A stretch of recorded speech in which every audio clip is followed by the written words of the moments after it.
Hello students, आज हम फिर से आए हैं एक नया वीडियो लेकर के। और जैसा कि आप सभी को पता है कि हमने पिछले पार्ट में त्रिज्यखंड से संबंधित प्रश्नों को किया था और आज की इस वीडियो में हम वृत्तखंड से संबंधित प्रश्नों को करेंगे।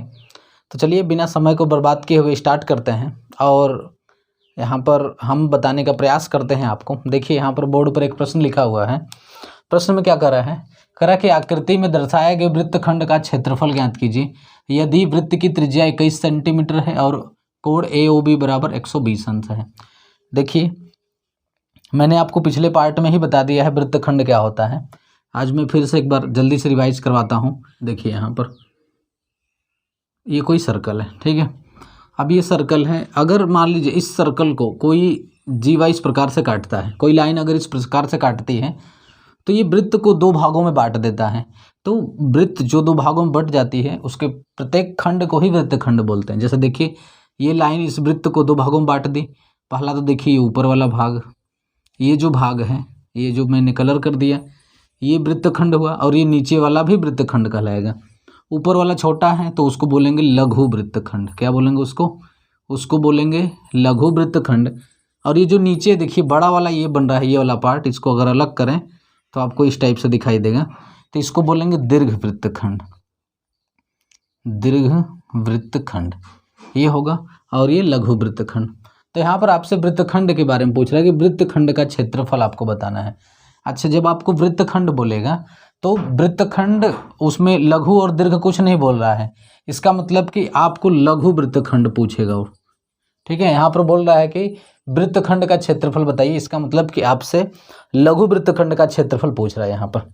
और मैंने आपको फार्मूला भी बता दिया था वृत्तखंड निकालने के लिए। क्या मैंने बताया था कि अगर मान लीजिए ये वृत्त का केंद्र है और ये यहाँ से इसको मिला दें तो ये त्रिज्या हुआ ये दोनों। तो यहाँ पर हम देखेंगे कि ये त्रिज्या पूरा ये हो जाएगा त्रिज्यखंड। तो सबसे पहले हम क्या करेंगे, इस त्रिज्यखंड का क्षेत्रफल निकालेंगे। वृत्तखंड का क्षेत्रफल निकालने के लिए निकालेंगे क्या, देखिए ये पूरा क्या है, ये पूरा त्रिज्यखंड का क्षेत्रफल निकालेंगे। और इस त्रिज्यखंड के क्षेत्रफल में से अगर ये त्रिभुज, देखिए त्रिभुज बन रहा है यहाँ पर, इस त्रिभुज के क्षेत्रफल को घटा देंगे तो ये वृत्तखंड का क्षेत्रफल बचेगा। ये मैंने आपको बताया था। चलिए अब इस प्रश्न को करते हैं। मैं बता दूं, देखिए जैसे देखिए यहाँ पर है ना, ये हमको वृत्तखंड बोल रहा है तो ये इस वृत्तखंड की बात कर रहा है। ये मैं कलर कर दे रहा हूँ, ये है ना, इसके ये जो मैं कलर कर दिया इसका क्षेत्रफल पूछ रहा हो, इसका क्षेत्रफल निकालना है। तो बताइए यहाँ पर देखिए सेंटर पर बना कोण दिया हुआ है और यहाँ पर देखिए ये त्रिज्या है, त्रिज्या भी दिया हुआ है कि त्रिज्या 21 सेंटीमीटर है। ये त्रिज्या दिया हुआ है कि त्रिज्या 21 सेंटीमीटर है। अब बताइए ये त्रिज्या है, ये भी त्रिज्या है। अब इससे ये घिरी हुई जो आकृति, पूरी आकृति ये होगा, ये त्रिज्यखंड होगा।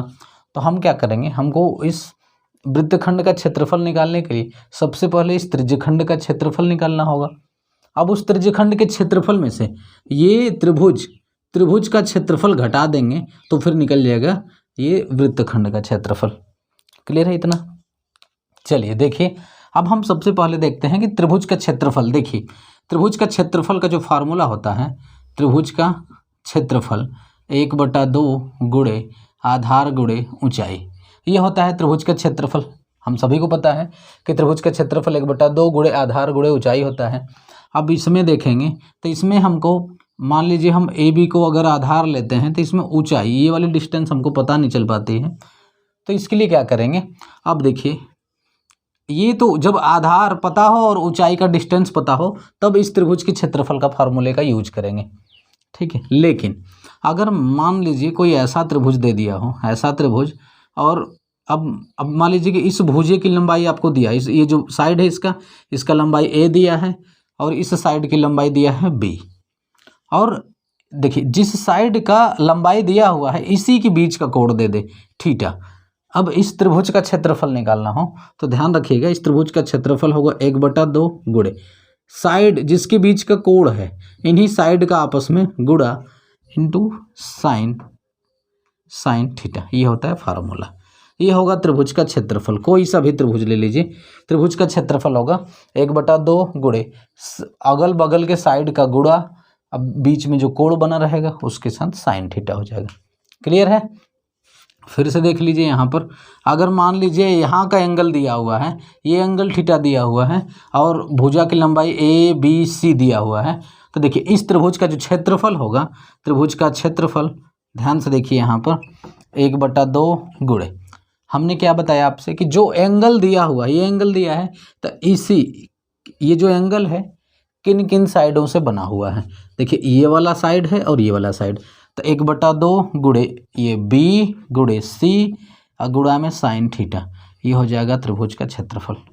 क्लियर है एकदम। मतलब कि ये जो कोण है, अब ये कोण जिस भुजा से बना होगा उसी भुजा का आपस में गुणा और साइन थीटा के साथ गुणा और उसका आधा कर देंगे तो त्रिभुज का क्षेत्रफल निकल जाएगा। क्लियर है इतना। चलिए अब मैं इसको सॉल्व करके बताता हूँ कि कैसे इसको सॉल्व करेंगे।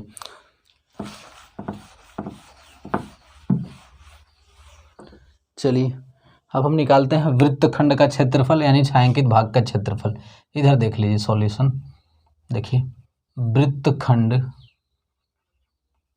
वृत्तखंड यानी कि छायांकित भाग है ये, तो छायांकित भाग लिख देते हैं यहाँ पर का क्षेत्रफल बराबर, मैंने क्या बताया, आप पहले त्रिज्यखंड का क्षेत्रफल निकालेंगे। कौन सा त्रिज्यखंड, ये वाला त्रिज्यखंड। देखिए AOB, ये वाले जो आ रहा है यहाँ पर कुछ नाम आप चाहे तो Q रख दें, तो AOBQA का क्षेत्रफल। ठीक है, तो यहाँ पर लिखेंगे कि त्रिज्यखंड AOBQA का क्षेत्रफल माइनस त्रिभुज AOB का क्षेत्रफल। त्रिज्यखंड के क्षेत्रफल में से इस त्रिभुज का क्षेत्रफल निकाल देंगे। अब देखिए त्रिभुज का क्षेत्रफल निकाल देंगे तो यही क्षेत्रफल बचेगा, क्योंकि त्रिज्यखंड के क्षेत्रफल में यहाँ देखिए ये वाला पूरा आ जाएगा, इसमें पूरा शामिल हो जाएगा ये। क्लियर है इतना। तो त्रिज्यखंड के क्षेत्रफल में से त्रिभुज का क्षेत्रफल घटा देंगे, तो त्रिज्यखंड AOBQA का क्षेत्रफल माइनस त्रिभुज AOB है ये, त्रिभुज AOB का क्षेत्रफल। चलिए अब देखिए, अब त्रिज्यखंड का क्षेत्रफल आपको फार्मूला बताया गया है, πr² इंटू केंद्र पर बना कोण बटा में 360 अंश। कल के पार्ट में ही मैंने त्रिज्यखंड का क्षेत्रफल निकालना बताया है। अगर आप पिछला वीडियो नहीं देखे हैं तो आज की वीडियो के डिस्क्रिप्शन में आपको उसका लिंक मिल जाएगा, आप वहाँ से पहले उसको देखिए, फिर इसके बाद आपको ये समझ में आएगा। चलिए अब देखिए, तो πr² इंटू केंद्र पर देखिए 120 अंश का कोण बना है, तो 120 बटा में 360 माइनस। अब देखिए ये तो निकल गया त्रिज्यखंड का क्षेत्रफल, ये हो गया आपके त्रिज्यखंड का क्षेत्रफल निकल गया। अब त्रिभुज का क्षेत्रफल, त्रिभुज AOB का क्षेत्रफल। अब देखिए त्रिभुज का क्षेत्रफल, तो ये देखिए ये रेडियस है 21 सेंटीमीटर और ये भी रेडियस है 21 सेंटीमीटर। तो यहाँ पर देख रहे हैं, अब इसका ये साइड का डिस्टेंस और इस साइड का माप और इसके बीच का कोण दिया है, तो हम कौन सा फार्मूले का यूज करेंगे, हम इसका इस त्रिभुज के लिए, त्रिभुज का क्षेत्रफल, त्रिभुज के क्षेत्रफल के लिए यूज करेंगे 1/2 R गुणे R साइन थीटा, यानी कि R मतलब ये साइड और ये साइड गुणे साइन थीटा। ये फार्मूला मैंने बताया अभी आपको, तो इस फार्मूले का यूज करेंगे। तो देखिए त्रिभुज का क्षेत्रफल हो जाएगा 1/2 गुणे 21, क्योंकि ये वाला डिस्टेंस 21 है और ये वाला भी डिस्टेंस 21 है, तो 21 गुणे 21 इंटू साइन। अब देखिए ये जो कोण, इन्हीं साइड के बीच में जो एंगल बनेगा वही एंगल लेंगे यहाँ से। क्लियर है इतना। तो यहाँ पर लेंगे साइन 120 अंश। ठीक है, अब इसको सॉल्व करिए। देखिए पाई का वैल्यू 22/7 गुणे, अब देखिए R मतलब त्रिज्या इसका 21 सेंटीमीटर है, तो हो जाएगा आपका 21 गुणे 21। अब देखिए 0 से 0 कैंसिल, 12 से 3 बार में, यानी 1/3, तो गुणे 1/3 माइनस यहाँ पर देखिए 1/2 गुणे 21, ये है आपका 21 गुणे 21 इंटू, अब देखिए साइन 120 अंश का वैल्यू आपको पता होना चाहिए। तो देखिए त्रिकोणमिति मैंने आपको पढ़ा रखा है, साइन 120 अंश का वैल्यू निकालना भी मैंने आपको बता दिया है। देखिए कैसे निकालेंगे, तो यहाँ पर साइन इसको ऐसे तोड़ सकते हैं 90 + 30। ठीक है, तो ये हो जाएगा सेकंड चतुर्थांश में जा रहा है, तो cos 30 आ जाएगा, और cos 30 का वैल्यू होता है √3/2। इसका मतलब कि sin 120 का वैल्यू क्या होगा, √3/2, तो इंटू √3/2। अब इसको सॉल्व करिए, देखिए 7 × 3, 7 से ये कटेगा 3 बार में, 3 से ये कटेगा, कट गया। अब 22 का गुणा कर देंगे 21 में, तो देखिए 22 एकम 22 के 2 हासिल 2, 22 दूना 44 और 2 46, 462 माइनस। यहाँ पर देखिए इसका गुणा करिए, तो 21 × 21 441, 441 √3 बटा में 2 दूना के 4, ठीक है।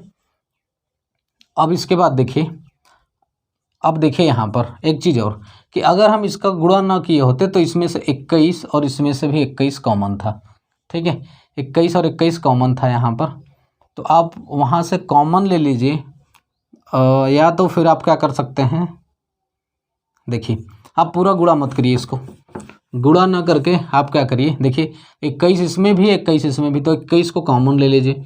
जब 21 कॉमन ले लेंगे यहाँ से, तो यहाँ पर बचेगा आपका 22, ये हो जाएगा आपका कितना 22 माइनस, अब यहाँ से 21 निकल चुका है, तो यहाँ बचेगा 21 √3 बटा में 2 दूना के 4, ये निकल के आया आपका। अब क्या करेंगे, अब इसको आगे हल करते हैं, तो देखिए 21, अब देखिए 4 का इसमें क्या कर देंगे, इसके बटे 1 लेंगे, इसका एलसीएम हो जाएगा 4, अब 1 का भाग देंगे, 4 का गुणा कर दीजिए, 4 दूना के 8, 4 दूना के 8 माइनस 4 से 4 कैंसिल, 21 √3 बराबर। अब देखिए, अब 4 को इसके बटे ले लीजिए, तो आ जाएगा आपका 21/4 ब्रैकेट में 88 माइनस का 21 √3, ठीक है, ये आ गया आपका। अब देखिए यहाँ पर √3 का वैल्यू रख दीजिए, फिर गुणा करके इसको हल कर दीजिए, जो आएगा वो आंसर हो जाएगा। या तो आपके बुक में यही आंसर दिया हुआ है, ठीक है, आपके बुक में यहीं पर आंसर लिख दिया है कि ये आंसर है, तो ये हो जाएगा आपका आंसर, ठीक है, क्लियर है।